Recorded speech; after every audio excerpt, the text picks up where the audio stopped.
mics, guys. Adam, welcome. How are you feeling coming into this week? Well, pretty good, to be honest. I'm happy to be back home. It's been a while since I've been home, the last couple of years. Although it's been a long time, it seems a bit like a blur with everything that's gone on for everybody, and I'm excited to play again down here. So it's kind of all really good, and I prepared nicely, I think, for this event. So I'm looking forward to getting out there and playing a course that has familiar feelings, although I'm not very familiar with it. Adam, after carrying the torch for Aussie golf for the last 15, 20 years or so, what's it like at the moment seeing so many Aussies come up and excel all at once on the international stage? I think it's great. I think, again, it shows kind of the health of the game generally and what's being put into the game down here, and it's certainly paying off. And I think these waves come along every few years with a host of players in them, and it's stacking up pretty deep at the moment. So hopefully some of the young stars are on their way up to now following Cam's footsteps and Minji's footsteps as well. Does it even reinvigorate you a bit seeing them do that?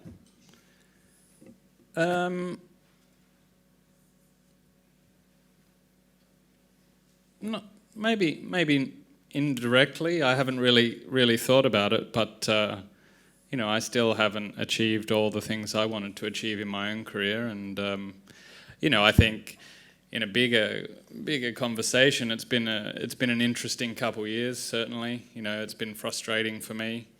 Things haven't gone exactly my way, and when that's not happening at a competitive level, that's frustrating. But I think recently or this year certainly I made some good moves in turning it around, and I'm feeling good about where my own game's going. So I'm generally reinvigorated to kind of finish off what I set out to do in my career. Scotty, you spent a fair bit of time chipping around the 18th and had a big chat with Stevie about the green and about how you're going to go about it. How big of a change is that from everything you've been playing this year to coming here and chipping and putting around here? Well, I think the challenge of this golf course is the green complexes, and the general feeling is better have a good look at it tomorrow because it's our last chance to do it. Played around a little bit out there with different kind of shots depending on the grain around the greens, but that's one challenge, and then the green itself is quite a challenge. There's quite a lot of movement. There's not a lot of margin for error pitching or even hitting into these greens because there aren't a lot of flat spots. So if you can strike it well this week, you're at a big advantage. Even though it's very generous off the tee, you've got to be pretty precise to get it close by on the green. Otherwise, there's a big chance of it running away, and that's where the trouble's going to be. Is it a bit of a case of it's a golf course you quite like to play, but one you wouldn't normally see in a lot of tournaments overseas? Yeah, I think that's pretty fair to say. We wouldn't play many courses like this, certainly not on the PGA Tour. Adam, Steve was mentioned before. Is he back with you full time now? And if so, what's brought that him coming back? No, he's not back with me full time. If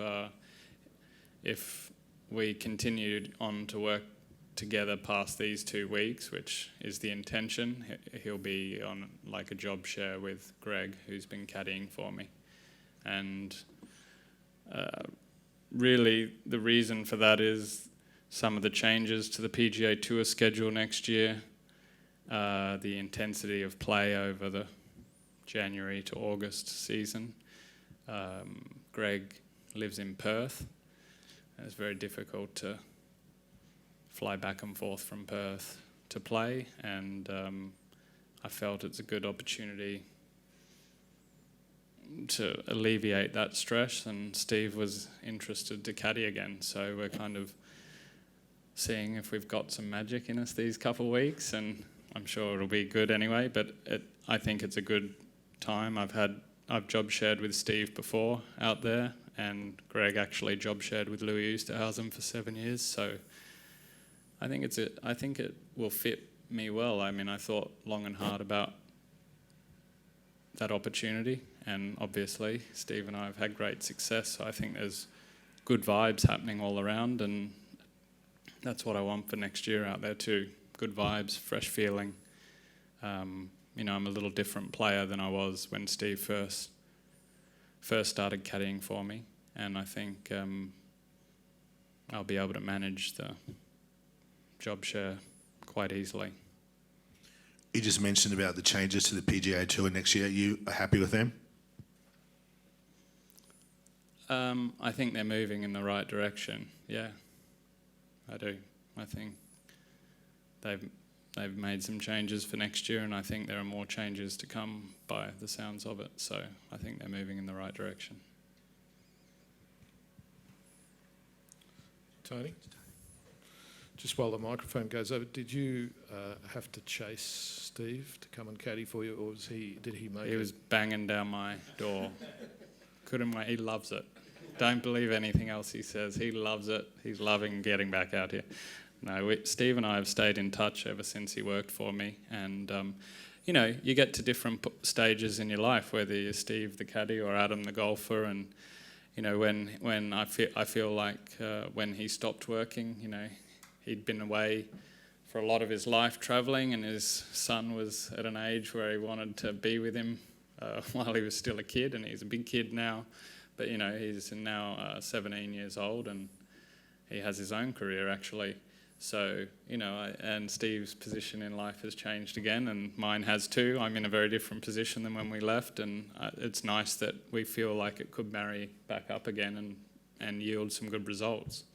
And, you know, it's a good energy, that's for sure. Tony? Has Steve mentioned whether the Scooter Tour and the PGA Tour line up? Yeah, that'll be the next thing we have to talk about, the Scooter Tour schedule. But I think it'll all be very manageable. You know, I generally don't play that much, although it's going to be a bit more frequent next year given the schedule, and, you know, we'll balance it the best we can, and I think that's why doing the job share will work nicely, especially with two guys who live on the other side of the world to the States. And speaking for myself, I don't live in the States, but I'm spending way more time in the States next year just to think I'm going to compete seriously. I can't be flying all around the world playing against guys who don't. So I've shifted my focus as well. I want to fulfill my dreams and goals as a player, and time is less and less on my side. So, you know, I have to do everything I can to make sure I'm giving myself the best chance. What are those primary motivators and goals at this point?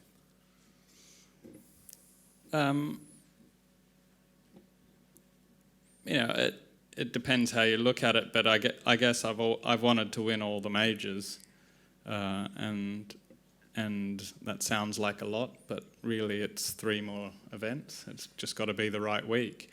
But I have all the tools. I'm still very healthy.